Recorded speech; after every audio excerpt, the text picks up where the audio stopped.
Hi, everyone, and welcome to Central Library. Woo! My name is Karen Pickard-Four, and this is Diane Olivio-Posner, and we are part of the LA MADE team for the Los Angeles Public Library. LA MADE is a series of cultural programs funded by the National Endowment for Humanities. This is our third season, and it's bigger and better than ever, and we will be having a fourth, so we're super excited. We've had 166 programs this year. That's our record, both here at the Taper and at your local libraries.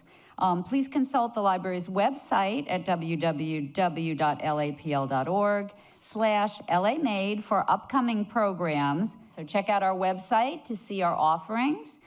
And now, to introduce today's program, we are so excited to welcome to the stage and to the Central Library the director of the Long Beach Opera, Jenni Rivera, who will tell you more about today's program and our wonderful performers.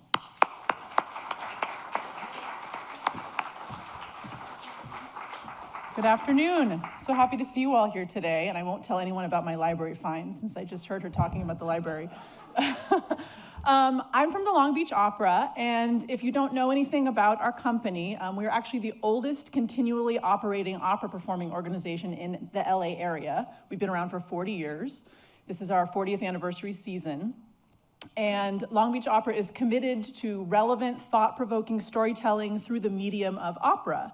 And what that means a lot of the times is we present a lot of contemporary works and contemporary composers. So it's great today to have this program of all living composers, all from the West Coast.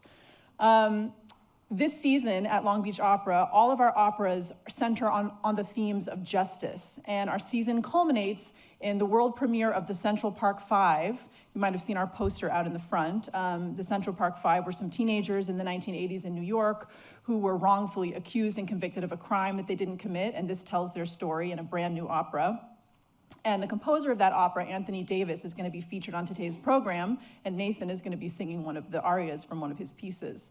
Our artists today, Nathan Granner and Jamie Chamberlin, accompanied by pianist Catherine Miller, are two of LBO's favorite artists. They embody everything you want in an opera singer: beautiful singing, amazing stage presence, and they're just really great individuals. And fun fact, they are also newlyweds, recently married. So they're a great team. I would like to invite Catherine Miller, the pianist, out to the stage, and while she's coming out, I'll tell you a little bit about the first piece that, oh yes, yay! The first piece that Jamie is going to sing is from Jake Heggie's brand new opera, Great Scott, which just had its world premiere a couple of years ago. She's portraying an up-and-coming opera singer named Tatiana Basque, who is very competitive, and she gets her big break when she gets to sing the Star-Spangled Banner at the Super Bowl. This is her version of that, so please welcome Jamie as Tatiana Basque.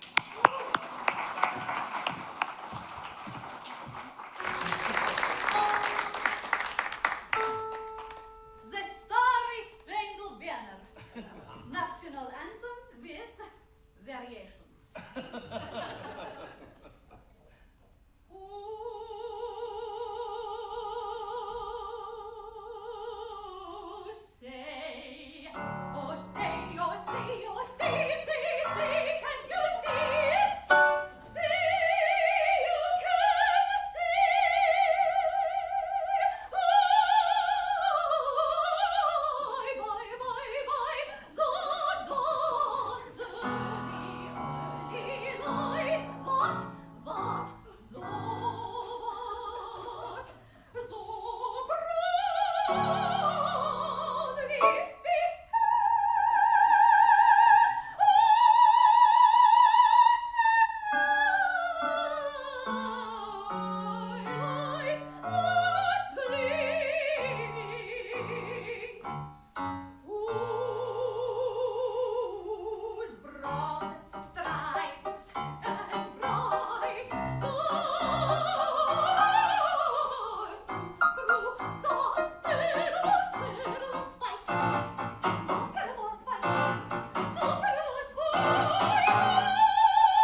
today and for coming out.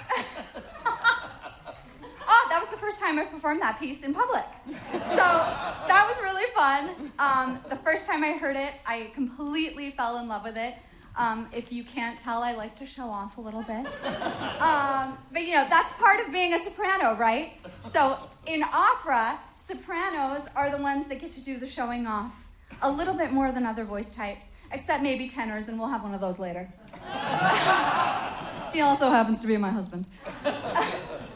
But in this opera, Great Scott, by Jake Heggie, Tatiana is one of those archetypal characters, the Eastern European soprano, and I'm sure we've all heard of people like Anna Netrebko, and they are characteristically portrayed as divas, as people trying to climb their way to the top, and Jake Heggie in this piece does that in a number of ways, including those vocal gymnastics that we've heard. So this is all a way of showing that Tatiana is ready to take her big moment.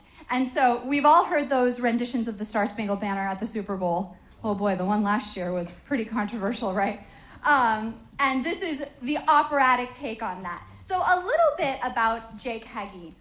He was born in 1968, and he has composed two of the most frequently performed contemporary operas happening right now. The first is Dead Man Walking, and that is, we're all familiar probably with the movie starring Susan Sarandon and Sean Penn about the nun who comes to work with the death row convict.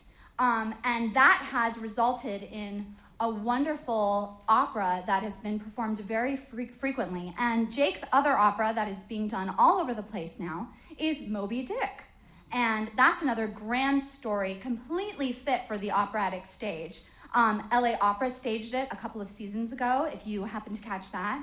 There's also going to be a performance next year at Opera San Jose, and one of our Long Beach Opera artists, Justin Ryan, will be starring in it as well. So there's a lot of continuity happening with the opera world, and a lot of us who are involved in contemporary opera and new opera. It's a small world, and when we get into this world of West Coast composers, it's an even smaller world. It's more of a microcosm, and we're happy to present some of these interesting and new pieces to you today. We've got some of our composers here today that are going to speak later, and I'd like to bring out now my husband, Nathan Granner.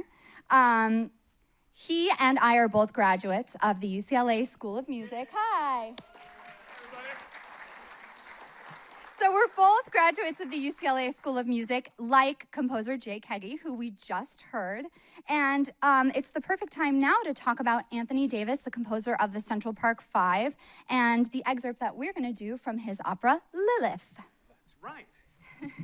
Yeah, so Lilith, the new opera, music by Anthony Davis and libretto by Alan Havis, had its premiere right down the road in La Jolla in 2009.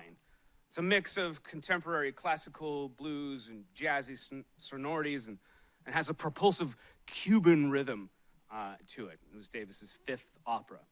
Lilith herself is a symbol of women's equality, who was born as Adam's equal within the Hebrew literature and the Kabbalah.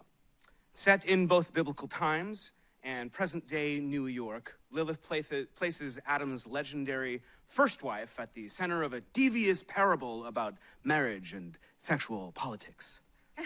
Happy Sunday. Right? So the excerpt that we're going to do, which I think, it's appropriate. We're newlyweds. La, la, and la, la. We're in the honeymoon stage right now. But this scene is a little bit less than the honeymoon stage, I'd say. Contentious. They're a few years on. And let's just say that the wife, who is Epi, who is the representation of Eve, actually, and right. Arnold is the representation of Adam. It's right. part of the Adam and Eve and Lilith myth. Mm-hmm. They are having a moment of struggle in their marriage. And you can hear the conversational aspects of the music really come out in the jazz structure that we have in Anthony Davis's music. That's right. Yeah. That's right. All right.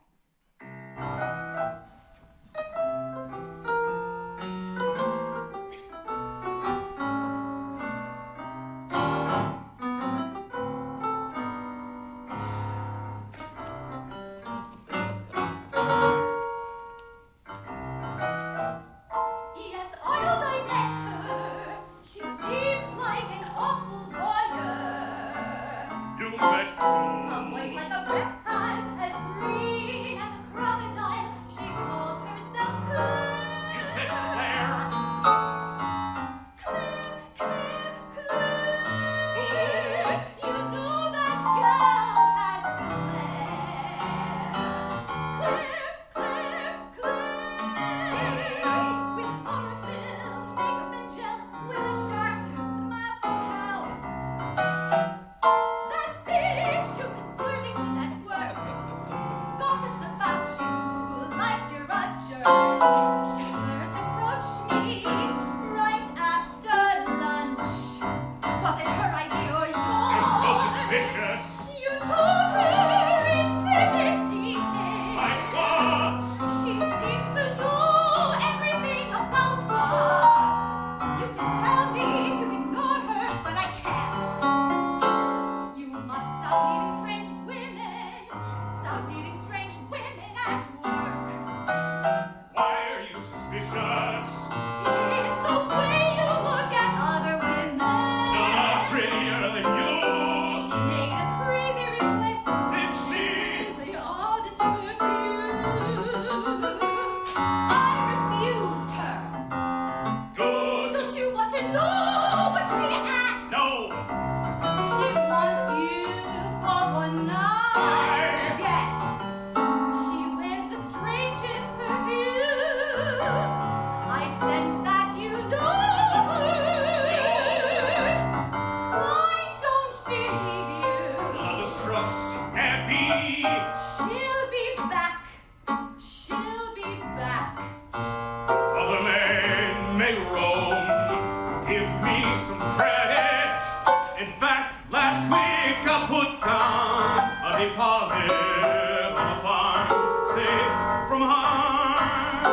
Just 5 hours west, open country firm. And star above.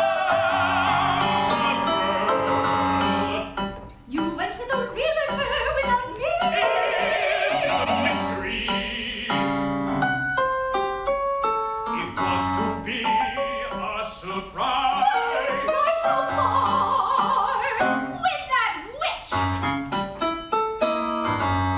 Yes, it was her car. Land sales are her niche.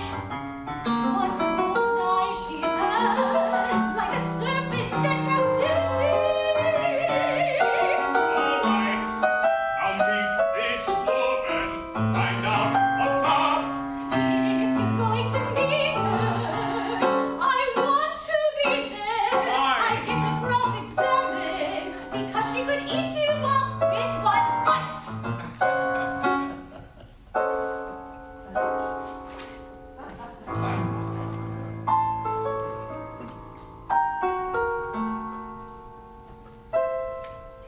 Does Earl have a play date? He's out with the sitter. What sitter? The Greek woman downstairs.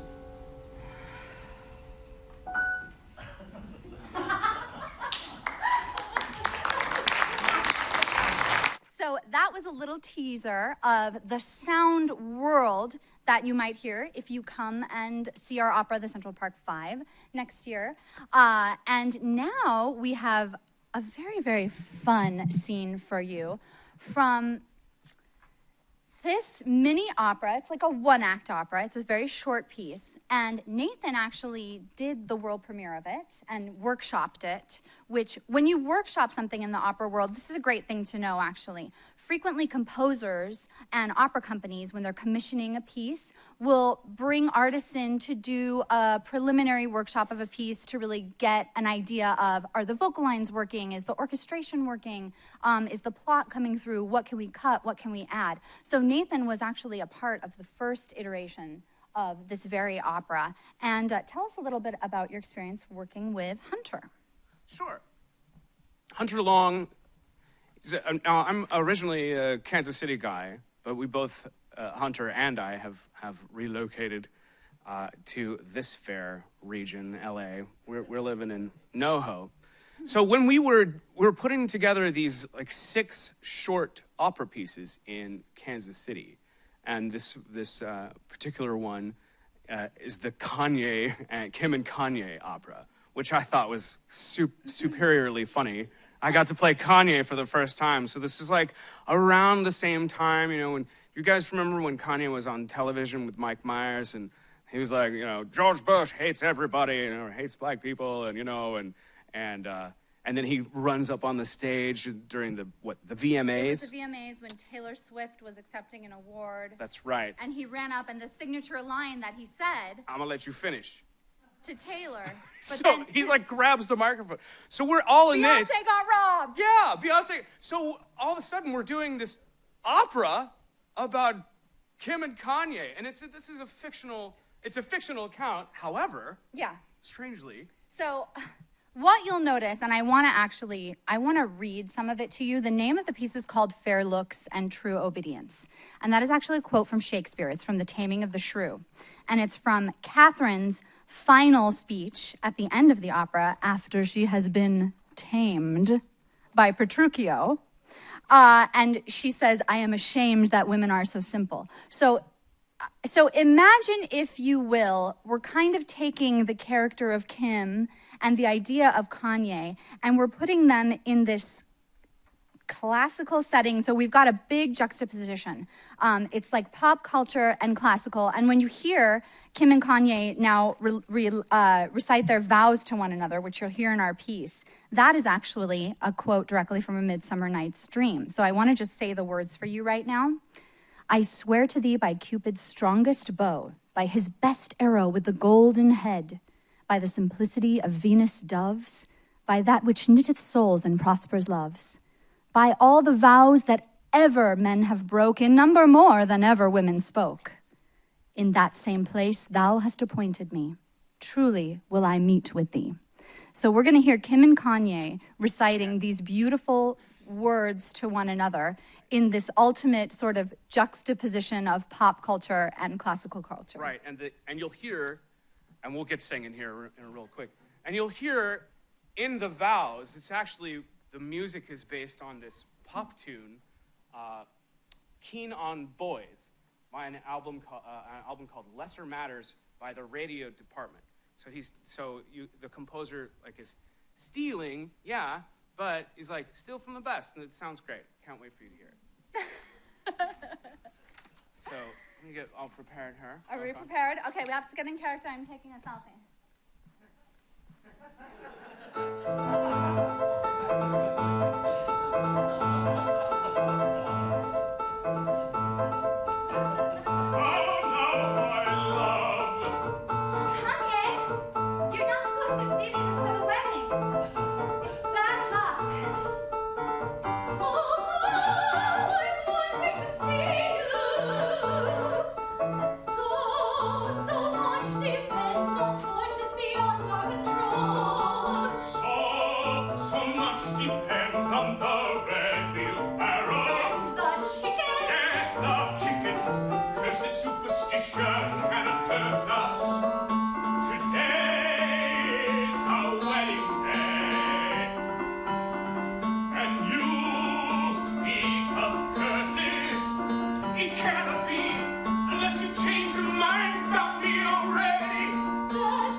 No, I have no divorce papers. But lovers for your sake. We have them today, but we don't. Oh, Kanye, darling, what must we do? I'm forced to delegitimize the one thing that's true. If we could only wait. Everyone's watching, just like they did before. It's my own call. I'll let you finish. First let me say, marriage is a piece of paper. What does it mean? And why life is always a scene, a stage for the viewer. But love is the true transcendent thing.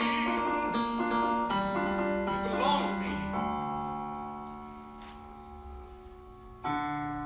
Nothing to be done. What? Nothing. Kim, why don't you practice your vows? Yes, stop. Why don't we serenade each other? I'm so worried.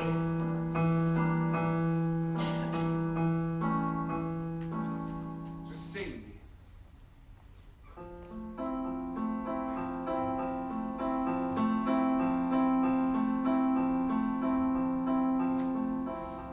I swear to thee, like Cupid's strongest bow, like his best arrow, with the golden hair, by the simplicity of Venus' stars, by that which naked souls and prosperous loves, by all the vows that ever meant the in number more than ever women spoke. In the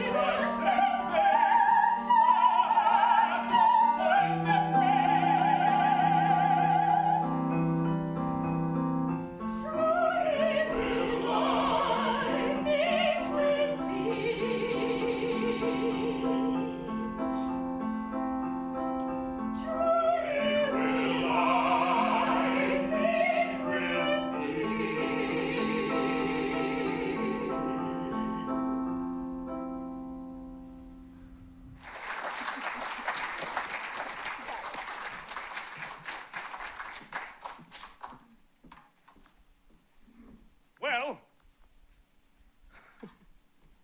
so we have the Invention of Morel, which I had the incredible pleasure and honor of premiering as the inventor, Dr. Morel, which was based on an Argentinian surrealist novel, like a murder mystery novel, in the 1960s by Adolfo Bioy Casares. Now, this is a kind of a Latin story, but it still has that, mystery feel. And just like any Bond villain, there's a sense of suavecito in him, so to speak. Now, a bunch of this little group of people get together, invited by Morel, to go to this island, and they think it's just a week-long retreat. What he doesn't tell them until the very end is that they're invited for this, to be a part of this invention, in that he is filming them. But this is not just any filming. They find out later on that not only when they play the film back, they turn into real people. The film is real people. But the trade-off for eternity, because this film can be played again and again and again, the trade-off is that you die. And so this piece, I have something important to say from the Invention of Morel by rock drummer of the Police, Stewart Copeland, who's actually such an awesome dude. I don't know if you've seen the videos where he's like all arrogant and stuff, but he is not. He's like one of the coolest guys ever. So I have something important to say is Morel telling all of his friends that basically they're gonna die.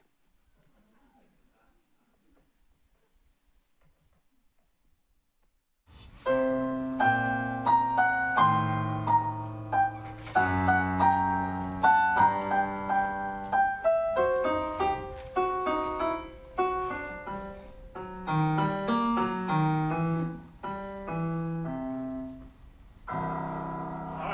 have something important to say. There's no reason for alarm. But as my friends, you have a right to know. My abuse consists of taking photographs without your knowledge. But these are no ordinary photographs.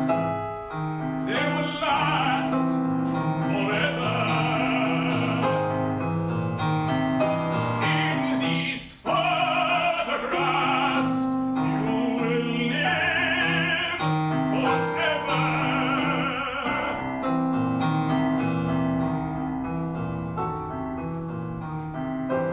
In these photographs, you will live forever.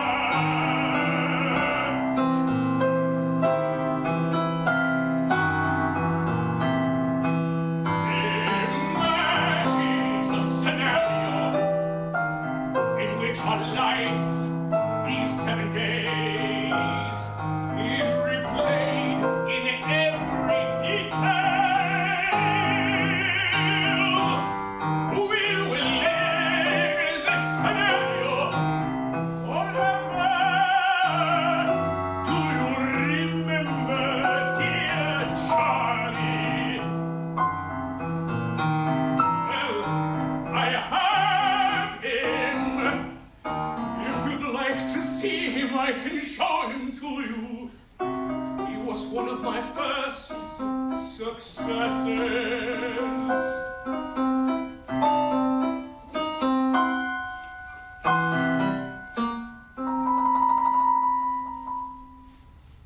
For a long time now, this mind has been at play, driven by romantic design.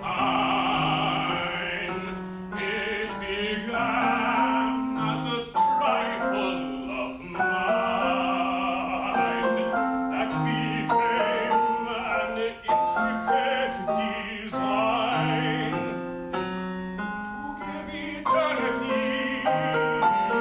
to give eternity to the thing that I love. Give eternity to a romantic dream.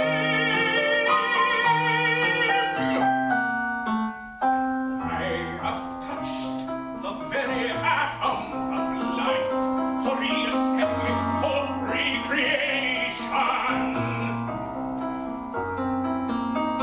I have used right here this invention to give eternity to all of you.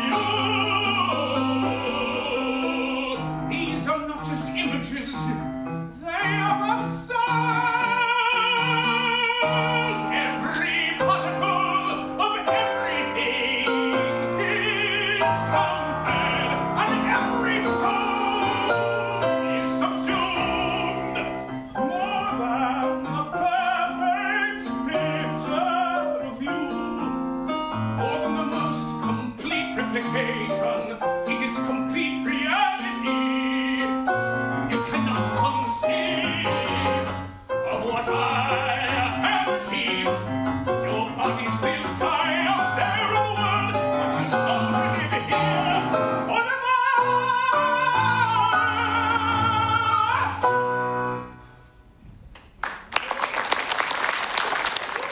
Did you say that we premiered this We here? premiered this. Well, in March. well, we premiered it in LBO, Chicago. right. It was a co-production Yeah. with Chicago Opera Theater and Long Beach Opera. Yeah. So this is like we're doing premieres all over the place here at LBO. You know what I'm talking And about? the Invention of Morel is a great example of how a process happens for a few years. We workshopped the opera with Stewart and Long Beach Opera for 2 years. before it was actually premiered first in Chicago and then here. That's so right. it's just a really great example of how when the artists and composers, living composers, come together, there's really a wonderful collaboration. And then you bring in the opera companies, and we're creating these new works. We're creating a future for opera. That's right. And speaking of the future of opera, Hello, future. the future is female, as we know, and I'd like to invite my friend composer Brooke DeRosa up right now to speak about her opera, Alice in Wonderland.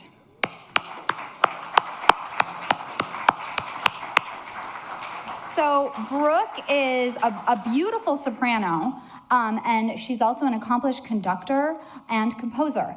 And so when I was thinking about what to program for this, I remembered that you had sent me this aria a while back, and it was, I think, after I had sung Lucia. So Lucia Di Lammermoor is this famous Donizetti opera in Italian, and there's a mad scene in it. And when we hear Off With Their Heads, which is the aria I'm going to sing, you'll hear how there's some kind of similarities if you're familiar with Lucia Di Lammermoor at all. But talk to us a little bit about the whole piece and everything. And yourself, too. Well, first of all, I'm really glad you caught that because that's exactly what it is. My name is Brooke DeRosa, and I actually was predominantly doing film scores, but about 2 years ago, I thought, I'm a singer, why don't I try writing an opera? And I wrote an opera called The Monkey's Paw, based on the short story of the same name. I was very fortunate that Pacific Opera Project premiered it at the end of last year. Yay, Pop. Yeah, Pop.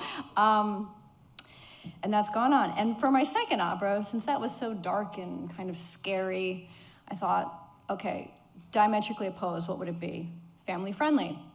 So I was going through fairy tales and kind of just, books, and I came to Alice in Wonderland. And what was really interesting about that to me, well, has everybody pretty much read Alice in Wonderland or seen? So, okay, great. Right. Oh, so everybody knows. I thought it could be really visually cool. And also what was really interesting is that it didn't really have a linear story. So what I mean is she sees the white rabbit, falls down the rabbit hole, and then at the end you have the Queen of Hearts and croquet and blah, blah. But a lot of the scenes in the middle, they didn't really need to be in a specific order. So I thought, what would be more fun than making it an interactive opera and involving the audience? So how we've done that is Alice breaks the fourth wall, and she actually speaks to the audience several times and asks, which way do I go? And it's not a gimmick. The audience actually will determine which scene plays next. Now in this aria that Jamie is going to sing, she's playing the Queen of Hearts, who, as you know, is this very over-the-top, vain, narcissistic, slightly bipolar personality, murderous, equally at home playing croquet and chopping people's heads off. And stylistically, Jamie's exactly right. I looked at my favorite arias from the rep, which were Glitter and Be Gay from Candide by Bernstein and Lucia Di Lammermoor, and it's kind of a mashup of those. And then I was like, well, Jamie has done both of these roles fabulously. I'm going to send it to her and see what she thinks. Yay! And here we are. And here we are. So I'm so happy to feature this. It's a great aria. And I actually have a question. I hope this isn't putting you on the spot too much. Typically, okay, so what I like about this is that we have an evil female character, and she's not a mezzo-soprano or a contralto, which is the lower female voice type, right? She's a high soprano, which is going a little bit against convention. So what made you make that decision? Is it because you're a coloratura soprano too, or? I just thought it would be the most vocally fun to have the fireworks. Yes, and it is fun, and you're about to hear it. Thank you, Brooke. Thank you.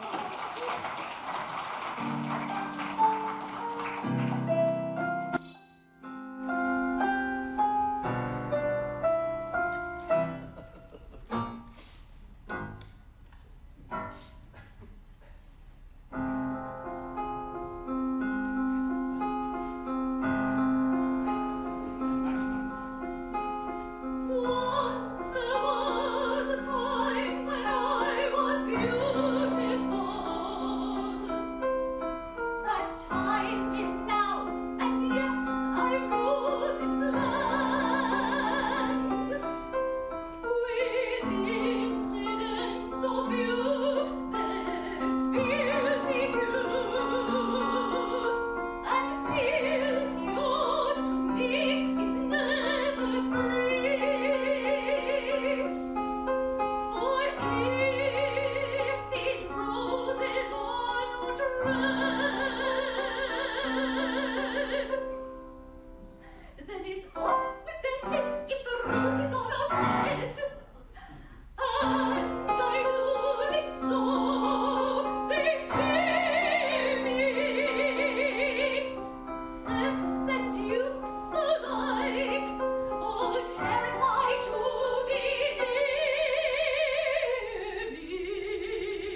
love singing that.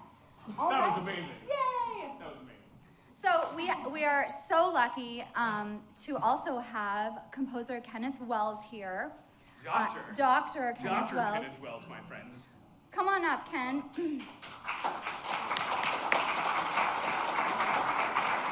And I was fortunate enough to premiere his opera, The Center Cannot Hold, at UCLA in 2016. And tell us a little bit about The Center Cannot Hold, about Ellen, before we sing this nice set of pieces from the opera to close our program today.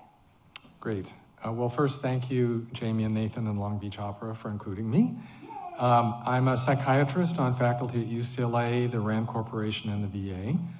I specialize in a partnered approach working with communities, including downtown Los Angeles, to improve outcomes for mental health conditions like depression. I'm also an active musician as a pianist, organist, choral director, and composer.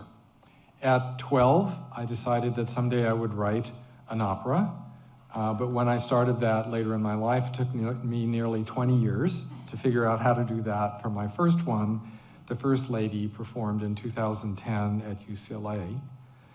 That opera's theme was about resilience and coping with grief. I do my music work also on the kinds of issues that I work with in my life as a psychiatrist.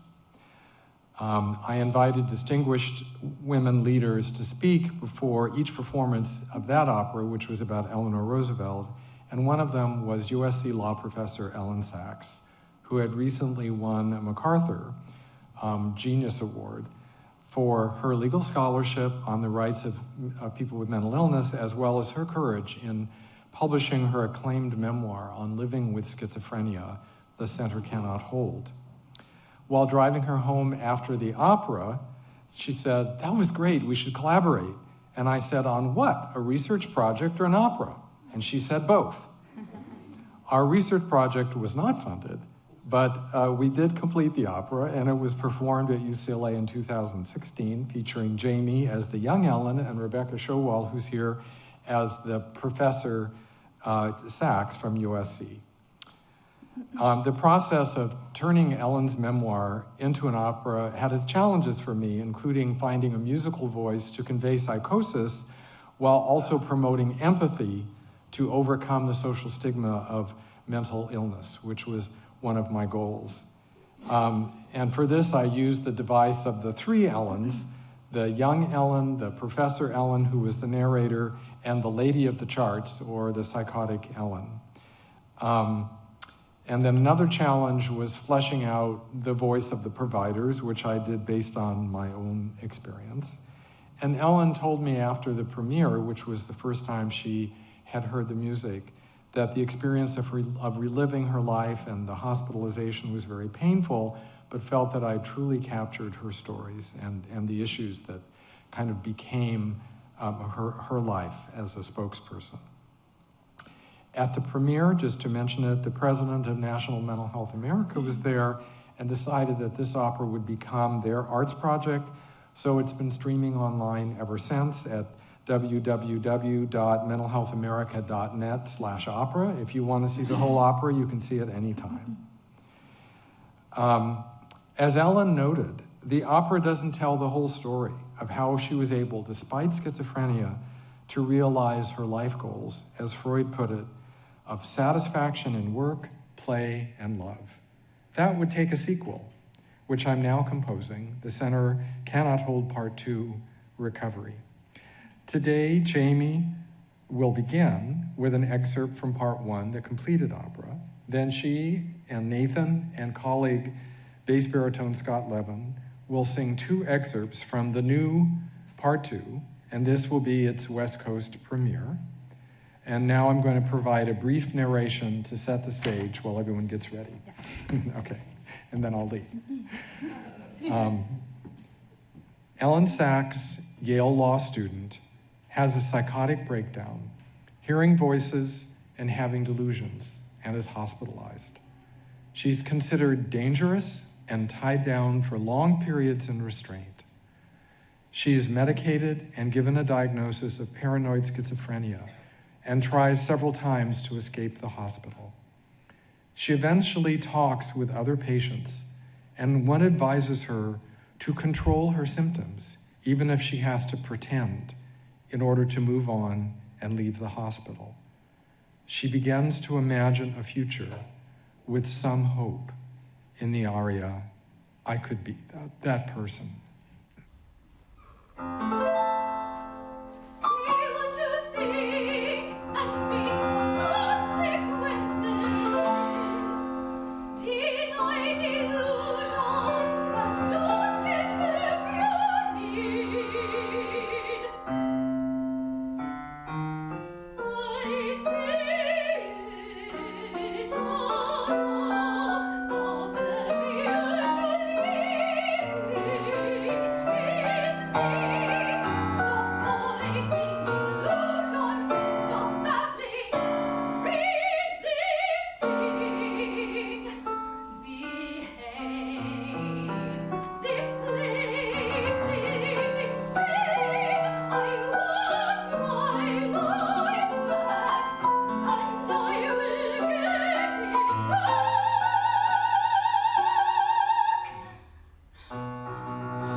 Following discharge from the hospital, Ellen returns to law school, where she develops a lasting friendship with law student Steve Benke, and both graduate.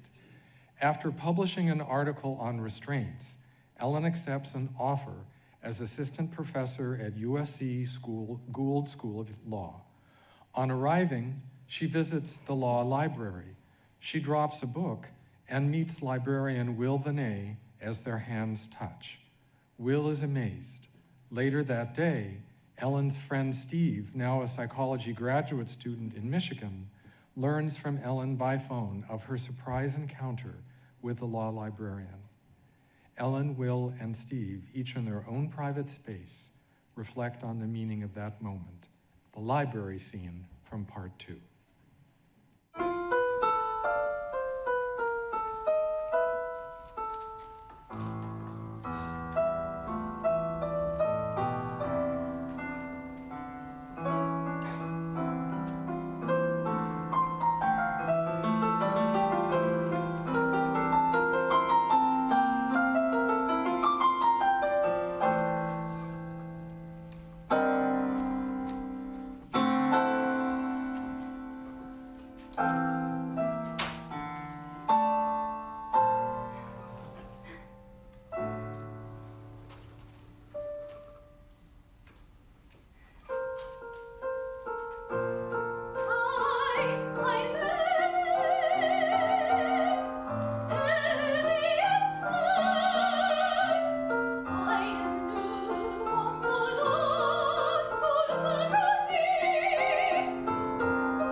And now we'd like to introduce our friend baritone Scott Levin, and he's going to sing the role of Steve, and this is the final trio from this scene in the opera.